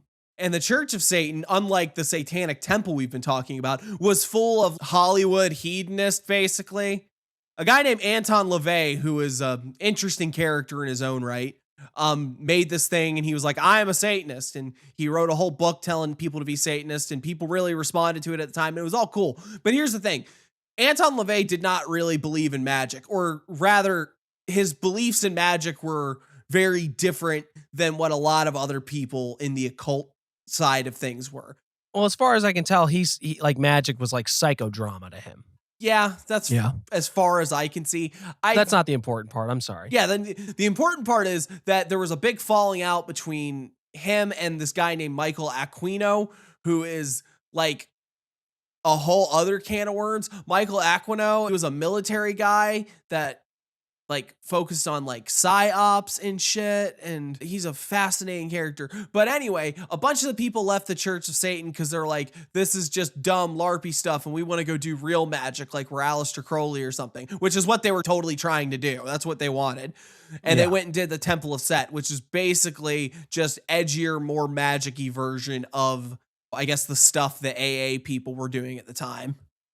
The Temple of Set is probably the closest you'll get to, you know, the satanic panic, like scary Satanism of like where people were talking about, oh man, they're doing like crazy debauchery and stuff like that. The Temple of Set is probably closer to that than you're really going to find. Outside of the occasional like group of real crazies doing some stuff. Oh yeah, I mean, if we're just talking about like nutter butters who snap and like kill people, that's different. But the Temple of Set took this shit very seriously, and they were definitely worshiping the Dark Lord, you know, and that was exemplified by Set, which there's a lot with that, especially like the whole Set Horus thing. Yeah, spoilers, like Michael Aquino thinks that he like started the new Aeon of Set, and it's everybody thinks they started the new Aeon. Everybody. Temple of Set stuff, the Setian people are all about like self-deification and becoming a god. Very cool, whatever. Point is, this guy they're a came bunch of from edgy goobers. Yeah, they're a bunch of edgy goobers. That's what most of them are. I'm sure there's some of them that do some cool shit, buddy. I'm sure there's some of them that are super, super cool people that you like to have a beer with, and they're probably way better at magic than anybody that's listening to this show and all this stuff. Whatever, you're an edgy fucking goober. Fuck off. Left hand path. I'll tell you what you can do with the left hand, buddy. We'll come back to this where I'll explain my beef with what people talk about right hand, left hand. But we'll get through why this guy is a fucking dork. I don't know if he's still in it or not. No, clearly not. Clearly he left because they weren't giving him enough attention and importance. Because he had to go start the Order of Apep or whatever. He joined the Order of Apep afterwards, and he's like, now I got to do the Apophis Club. The apostrophe club, because it's mine. Oh, man. So, you want to hear what he actually has to say about magic? Sure. Draconian magic is, by definition, magic fueled by the symbolism and energies of dragons. Although today dragons tend to be relegated to fantasy novels, usually trilogies, of course, or fantasy cinema, their mythological roots are deep and dark. What did that have to do with anything? Motherfucker literally just dropping in like they're usually trilogies. I know, I write lots of fantasy novels. He just didn't like Aragon. I suspect most people have a fascination with dragons today, have acquired it through fantasy rather than myth. This is not always a bad thing. Tolkien's Smaug stands upon firm and recognizable mythological roots, for instance, and the serpents who slither through Robert E. Howard's Conan stories are truly bearers of the helm of awe. But many of the dragons of popular fantasy are far removed from the draconian spirit, becoming just another monster in a fictional menagerie. This motherfucker literally just talking about dragon novels. Look, you guys don't appreciate dragons the way you should, all right? In my course, I will show you how to properly write a dragon character. Most dragons in fiction only got one head. That's bullshit. 7 heads. How to train your dragon? I'm fucking livid. You don't train the dragon trains you. Draconian lore and practice are rarely found in any of the published books on magic. There are a few notable exceptions, of course. Kenneth Grant's Typhonian trilogies are packed full of references to the Draconian current and should be sought out and avidly devoured by all students of this present curriculum. Don Webb's growing corpus of Setian magical books, commencing with The Seven Faces of Darkness, are likewise indispensable for both theoretical and practical purpose. A selected annotated reading list is included in the back of this book. Hold on. Seven faces? So now you're like ripping off the Setian guy? It's like 7 faces? 7 heads. I got 7 dragons. Kenneth Grant's mentions of the Draconian current, and I like a lot of what Kenneth Grant does. I acknowledge that I put him in the same category as Bertio. as there's some absolute wackadoo shit in there, but there's useful stuff and they're fun reads because of how fucking wild they are. So that even when you don't agree with them, you're like, man, it's thought-provoking at least. It's like, whoa, what? This guy is way out there. But also at the same time, Kenneth Grant was a homophobe. He thought sex in the butt, that's icky. Like, no one's telling you to do it. Well, maybe Crowley was. But always certain things about different authors that even if they had good ideas, they probably had some glaring flaws. I guess the point is I was going to recommend anybody who was talking about the draconian current. It would be Grant or Bobby Hemmett. Or Bobby Hemmett. And they both have the same problem is like weird bigoted opinions. But why dragons? Because of their mythology and enduring imagery, certainly, but also because of their biological inheritance. Man is the inheritor of the dragon's wealth and power, as amply demonstrated in the myth of Sigurd and Fafnir. The human brainstem is reptilian in origin, and the dragon thus signifies not consciousness itself, but the monstrous primeval potential which birthed consciousness, whose power still lies coiled deep within. Mythologically, the world was formed from the body of the primordial dragon Tiamat, and human beings sprang from the droplets of the demonic blood shed in that conflict of proto-gods. Many dragon myths conceal great initiatory secrets. Okay, I'm kind of with that. There's other myths that don't involve a dragon making the world. The reptilian brainstem thing, I think that idea has been discredited a little bit. The idea that like the human brain is just like 3 different types of brain layered on top of each other. I think that's kind of been a discredited idea. Don't quote me on that. But if the notion is the reptilian birth, like that birth consciousness, I think that there were other things with brains before reptiles. I mean, I guess like fish, you got a fish brain. Why don't you worship a fish god? Then you go even further. If we're talking about like the biological inheritance, it's like, I guess you could go all the way back to like the cellular god, the divinity of the protozoa. If we're talking about like the first thing that birthed life or whatever, the idea of getting hung up on the dragon, I mean, it seems like it's a point of personal preference. It's cool. I like minotaurs. I think minotaurs are really cool. I don't think I need to make like the cult of the minotaur. I think some people in Crete probably did that already. It probably didn't end well. They're dead. Go on. I just had a couple thoughts there about like the why dragons. I thought dragons were really cool. Just say that. Yeah, that's exactly it. Just say I like dragons. Just say you like dragons, homie. He goes through from there, like literally his entire backstory of how he came to here. And it's very fucking boring. It all started when a kid in school said, "Hey, Mikey, do you like dragons?" "Yeah." It's like, "Well, how about I'm dragging these nuts across your face?" And I said, "No." And I vowed from that day, the forces of darkness would prevent this from happening darkness again. And evil. That's my other hang up is whenever people start talking, it's like the dark path. It's like, gee, chill the fuck out.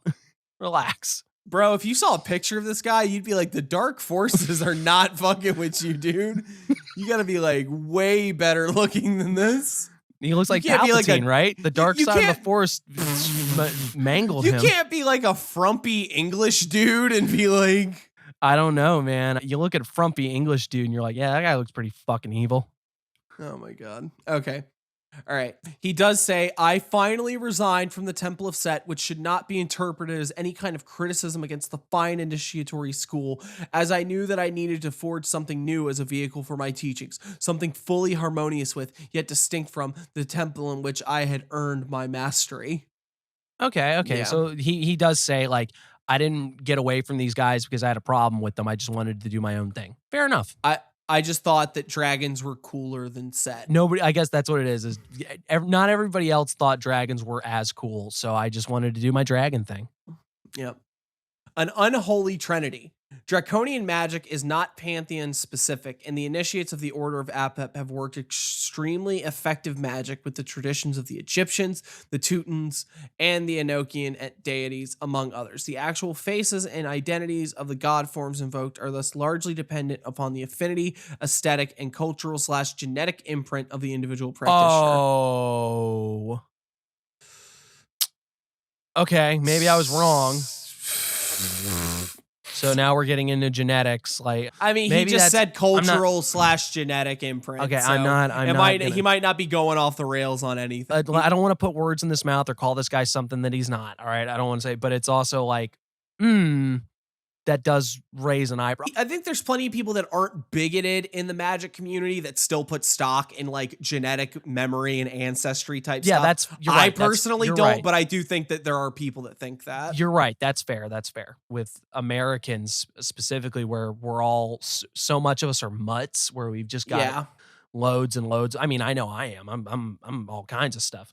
Yeah, I So got loads and loads. I've been given loads and loads of my genetic material, putting my genetic imprint out there. Yeah. I'm sorry. But like, I wouldn't be able to point to a specific, like, oh yeah, I come from these folks. I point to my mama and be like, I come from that. I come from that folk. Yeah. Those are my folks over there. Those are my folks over there. Yeah.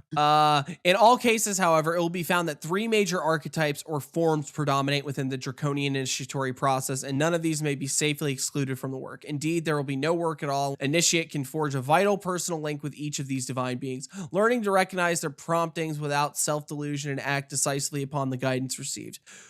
The first of these 3 forms is the Lord of Darkness, the God of Consciousness. The second form is the Scarlet Woman, the Goddess of Desire. The third form is the Serpent, the force of the remanifestation. Each of these is discussed in some detail below. Through the initiate's interaction with these deities, a new personal god will ultimately arise if all is well done. This is the personal daemon, also called the Holy Guardian Angel by other nomenclatures, which will be discussed later in this book in its proper place. Whoa! Thelema. So repurpose Thelema. Like worse. Lord of Darkness. Re-worsened. The re-worsener. Oh boy. One of them is literally the Scarlet Woman. So it's like, yeah, that's Babylon. Yeah. I don't. Lord of Darkness is first and foremost God of Consciousness, maybe strange that consciousness is blah, blah, blah. It's the devil, biblical Eden, dreaded Set.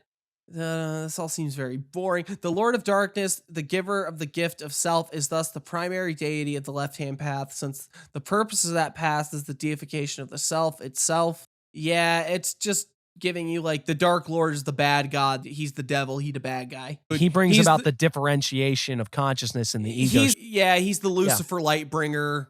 It's the black flame of consciousness thing, where it's the ability to stand apart that makes humanity different. And that's the entire point, is that you have to struggle and travel with that individuation, but not that individuation. And you have to deify. Now, here's my problem, because I'll get into it right now. All this really seems to me, and this is just what I've seen with people. I'm not saying if you follow the left-hand path, you're like this or anything like that. But very often what it leads to are people who have a megalomaniacal view of themselves. And then when they come against something that they cannot overcome through cunning or guile or strength, then the whole thing collapses in on itself, because that's what the ego does. If you spend all this time building up this yourself as some sort of grand divine force, you are inevitably going to come up against something that you can't fucking beat.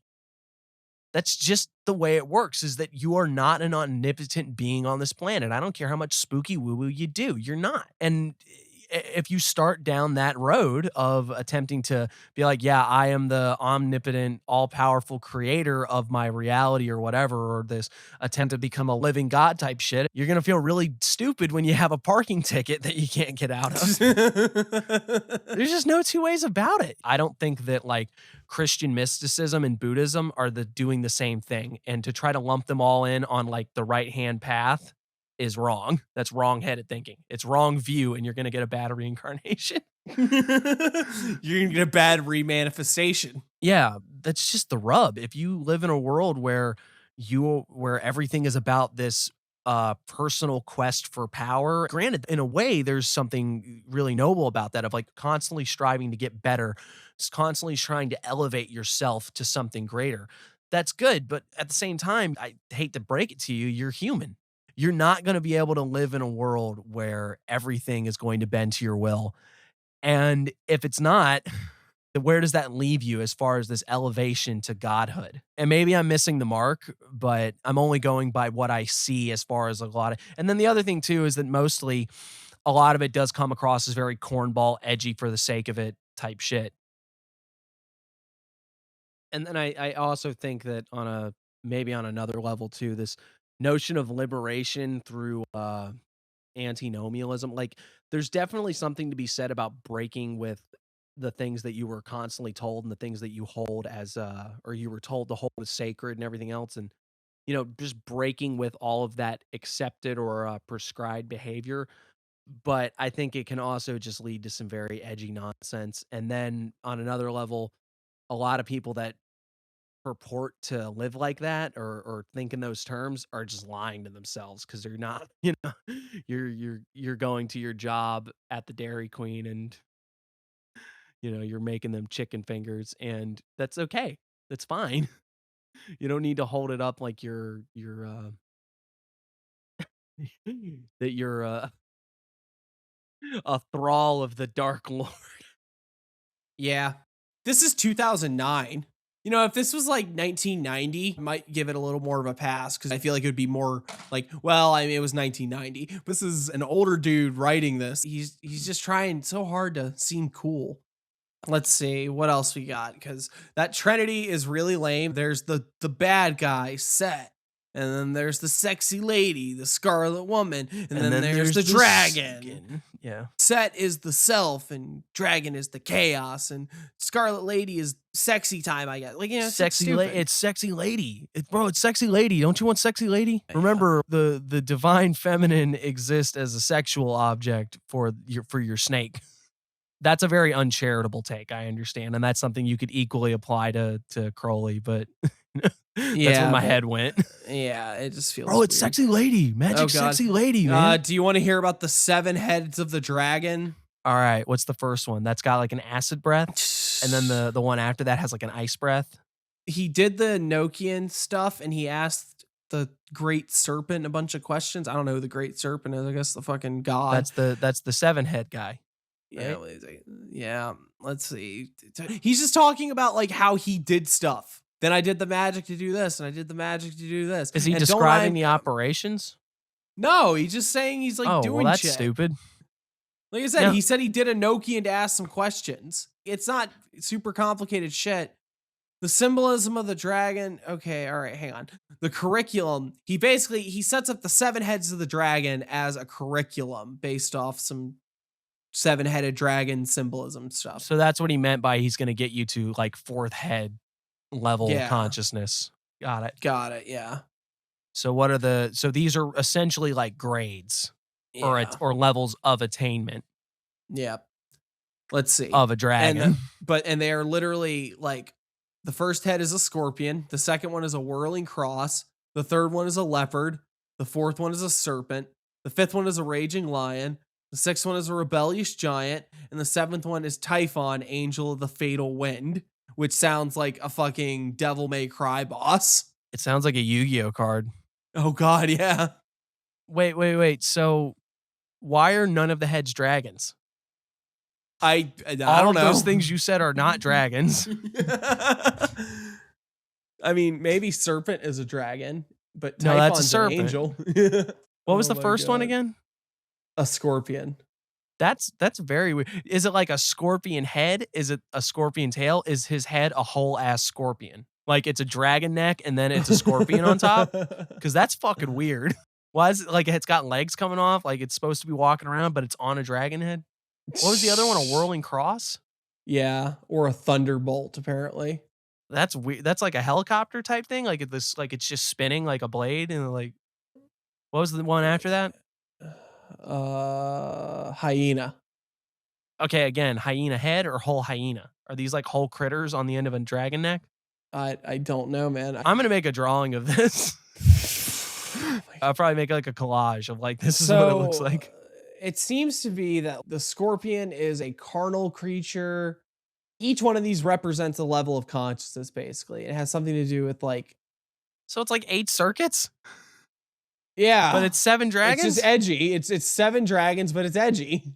What's the 4th level? Because that's the one he said he'll be able to get you to in a year. That's what we'll try. The serpent. The central head is that of a serpent. Okay, so maybe that's the idea. Is that it? Because he said the central head. It's also the forms of initiation that travel up the 7 spheres. Yeah, At the 7 classical planets. So here, let's read the 4th head section. The central head is that of a serpent. Its centrality is the emphasis, since it is that head which truly displays the nature of Apep. Also, because in the planetary scheme of things, this head is represented by the sun and the center of life. Oh, it's source of the Tipperath. system. Got it. Yeah, Okay. exactly. It is for this reason that the order seal of the eye of Leviathan should be allotted to this head. I don't know what that means. The eye is raised in the center of the solar system and watches the cold detachment of all else revolves around it. But never forget that Apep swallows the sun, and thus this eye is only a reflection of the greater eye, which is truly outside and glimmers in the darkness of the unmanifest. When all 7 heads are upraised and empowered within the initiate, this 4th head will open its mouth and swallow the universe. Something to think about. The keys to which are contained within the Apep workings. Think upon it as turning inside up and upside down and back to front. But the work of this head in the meantime is the cultivation of the serpentine qualities of coldness and detachment. Emulate the eye of Leviathan by observing events from afar and discerning their system and underlying patterns. So this is just repurposing crap that you probably get. Like we talked, he repurposing Thelema. This whole thing, he literally references Crowley a little bit farther down here. This is in just doing so, he acquires a new vision of his own purpose and identity, which Aleister Crowley would have termed his true will. So there you go. He's literally telling you this is the true will one. Yeah, and it makes sense because it's associated with Tipperath, solar, whatever. That's where you get the Holy Guardian Angel. Dude, this is just Western tradition. Like, it's not even like repurposed occultism in general. This is repurposed Western tradition shit, just with like a dragon pastiche on top. Yeah, this is literally just a guy decided he wanted to make an order that was like all the other ones that were really dragons. Like dragons, man. Dragons are really cool. Dragons are so cool. I want to do something with dragons. God. We're still relatively early into the book still. So like, well, I'm imagining that the later chapters are going to get into like specifics of like the rituals and stuff that you're doing. And those are all well and good. If he's halfway, it's telling you how to do yoga and it's basically like Crowley yoga. That's the problem with stuff like this, because everyone simplifies it a little bit more, and then they make their own thing and they simplify it a little bit more. And then you get to this guy where he's just kind of like, just like dragons, breathe in dragons. Look, and there's something to be said about simplifying practices, all right? Sometimes you're doing shit you don't need to be doing, okay? At the same time, sometimes you trying to cut corners and you end up with shitty product. Oh my God. Here's just like some Enochian stuff. It's just... So this is just a hodgepodge of stuff that people have already been doing, and it's just dragons. Just he made it dragons. What if it was dragons? He said, what if it was dragons? All right, one more section and we'll end this one. This one's called the inner and outer world. Most contemporary schools of the left-hand path teach a distinction between the inner and outer worlds, the subjective and the objective universes. Such a distinction does not indeed exist. Under the 3rd head, I suggested the model of a continuum containing both matter and mind stuff.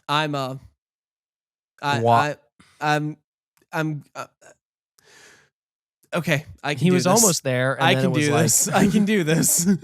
The two worlds do not overlap. The 2 worlds do overlap far more than most people, magicians included, realize. Our inner mental landscape is very much influenced and shaped by the people, places, and objects we encounter in our daily lives, and is flavored by the imprints we receive from society, media, and advertising. But much of what we perceive as real and objective in the world around us is likewise filtered and distorted by the conditioning of our minds. For instance, the entire Western economic structure is founded upon flimsy fables and fantasies which have no objective validity whatsoever, and it is sustained only because the populace insist upon believing in it. It is a useful tool for exchange, but a tool which is ultimately without substance and which vaporizes under scrutiny. Yet for most people, finance is viewed as a feature of hard reality, and for many, it is the major focus of their life. The present 2009 recession is a symptom of what has happened when belief in the mythical money god begins to waver. As soon as people begin to believe that money has value again, lo and behold, it will have value and the recession will end. What? This guy is blaming an economic crisis. The You see, Michael Kelly School of Economics. The dragon will fix this. Yeah. What the fuck?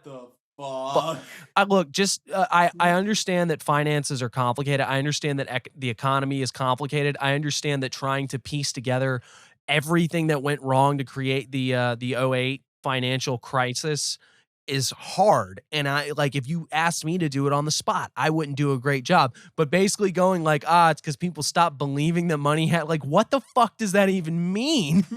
You fucking knucklehead. What are you talking about? Lo and behold, think the economy will go back to normal when people believe in money. What the fuck is the matter with you? You know what the real problem is? People stop believing in finance and they stop believing in themselves. Oh, boy. This is only the first book. How many books are there in this whole deal? Like fucking 8. We don't have time for all of this. I'm sure when you actually get to the hey, do this ritual, I'm sure that's when you can start doing and that's where a lot of these books, that's what it comes down to. It's like, are you gonna, you do the practices, you do the rituals as they're outlined. Did they work? Go ahead. Cool. Great. Go with it. But when it's wrapped up in an initiatory system that seems really fucking suspect to start with, it's very clear that from the get-go, I was already saying, fuck this thing, but I knew what was coming. It's not hard to take a look at this and say, I know what particular brand of shit this is going to be. I'm really more taken aback by the comment about the financial crisis. That one's got me a little like, what the fuck are you talking about, you codger? $300. That's his top tier. Oh, you looked? No, I'm asking. Was I right? Oh, well, yeah, right on the fucking. Wait. 300 a month. Whoa. 300 a month. He might not understand how the financial crisis happened, but he's got a great idea for money. Oh my God. Guys, I gotta go. I gotta go do a thing. You gotta go sign up for his Patreon. What? No. No. Well, no, man.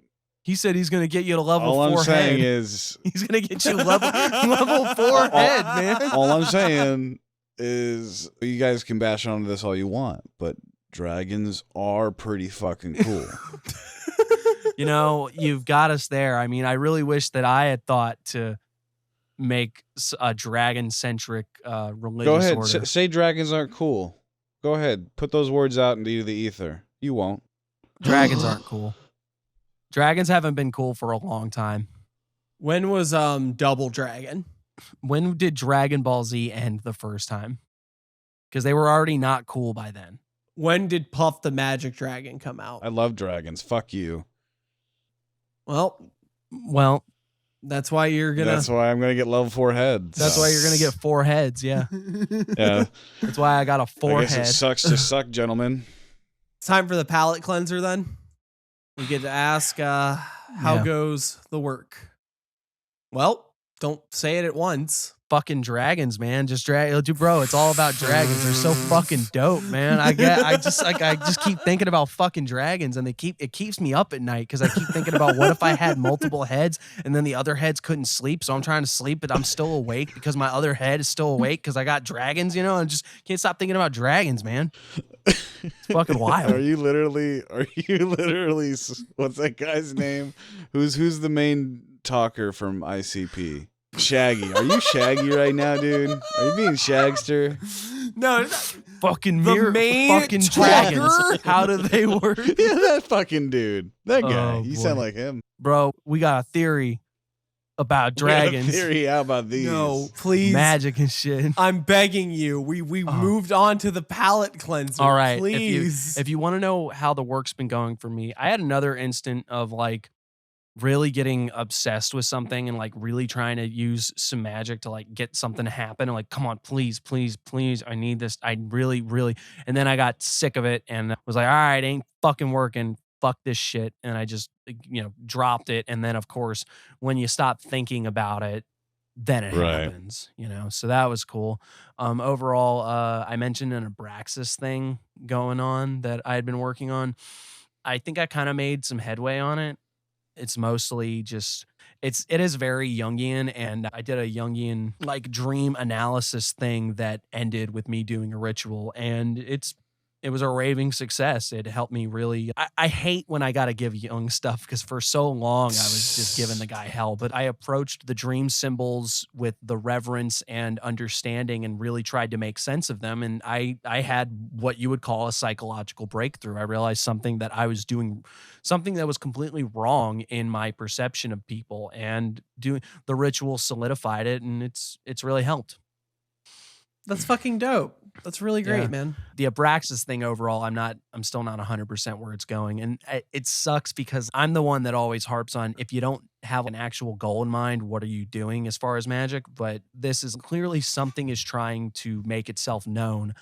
I just haven't figured out what it is yet. You Things are got going. an intention. You got an idea of what you're doing. I think Yeah.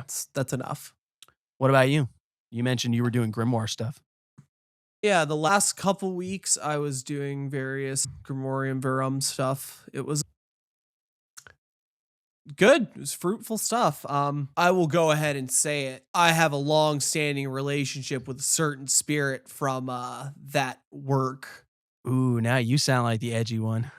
Yeah. That's that's the problem, right? Because I was sitting there I'm making fun of the dragon guy, and then like, what'd you do last week? Well, I drew a bunch of circles and fucking hexagrams, and I drew stuff in blood, and then I would talk to demons. I did some other stuff too, so it's cool. It's very, you know what it is? I haven't said this to anybody yet, but it's a weird thing that just occurred to me, right? While I was doing this, because I don't know how familiar with the idea of the cliff off in Kabbalah anyone listening to this is. I know co-host knows what it is, but there's this idea of the bad parts of, there's like the night side of the tree, or like some people characterize them as like the husk of the tree, these empty shells. There's the bizarro version of the tree of life. The antimatter universe. Yeah. People have various different theories or conceptions rather about how those form. And one of the more popular ones is that when the duality of the tree breaks with Gabora, the fifth Sephiroth, it springs from all the cliff off. And I had read that at one point that all demons were brought under the power of Mars, because Mars is Gabora, and the shells all come from Gabora, and that's where the seeds of them gestate. Or something to that effect. That's in Promethea. Oh, is it? Yeah, when he's going through the tree, and that Right. Alan Moore talks about that, because that's how you get to the clip off. Right. Yeah. So there you go. So there, even Alan Moore has even talked about this. So it's a pretty accepted notion. And the Grimoire and Verum too is very martial, because the major operations, it seem to fall under the day of Mars and the hour of Mars. Listeners, you can look at this episode and then take guesses as to when I did it, knowing that it had to have been on a Tuesday. My own affinity to the Gaboran and the martial power, I just thought about how that had actually played out in my life, because the first ritual I ever remember doing, like real, like full ritual, was like an invocation of Mars. And my first magical motto has a certain connection to Gabora. The Grimoire Verum is the thing that I fuck with the most, because it has that kind of quality to me. I don't know. It's just one of those weird things when a certain practice starts to feel so familiar to you. You can kind of look back at your own life and see what exactly brought you to it. That was a bit of a tangent. I'm sorry, but that's kind of like all I can really say is I did demon shit and I had an insight. I get you. Having those moments where you start to realize something in your practice where it's like, oh no, this is a recurring theme of stuff that happens to me. You know, you can see the thread, and it helps you recontextualize some things that have happened where it's like, oh no, the thread goes back this far, or they're like, hey, I didn't realize I was doing this, and now this makes sense. Yeah. Okay. Well, that's cool, man. Yeah. So productive couple weeks. All right, Gary, you got anything you want to say?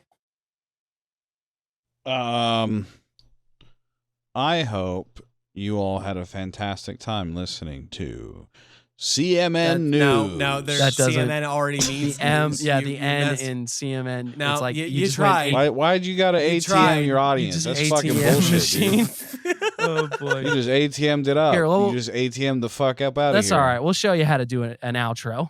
This has been Chaos Magic News, the only podcast that is on the left-hand path of podcast, where we're all about self-promotion and... Wait, I guess that's all podcast. Never mind.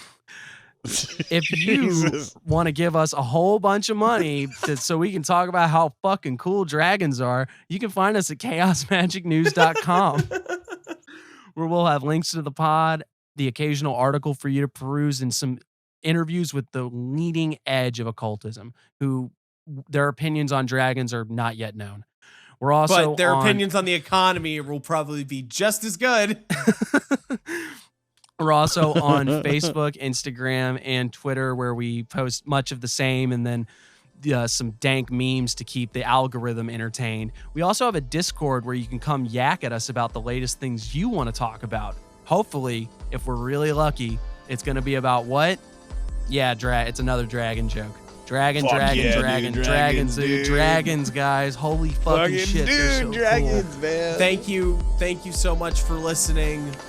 We will see you next time, because I know the last word is going to be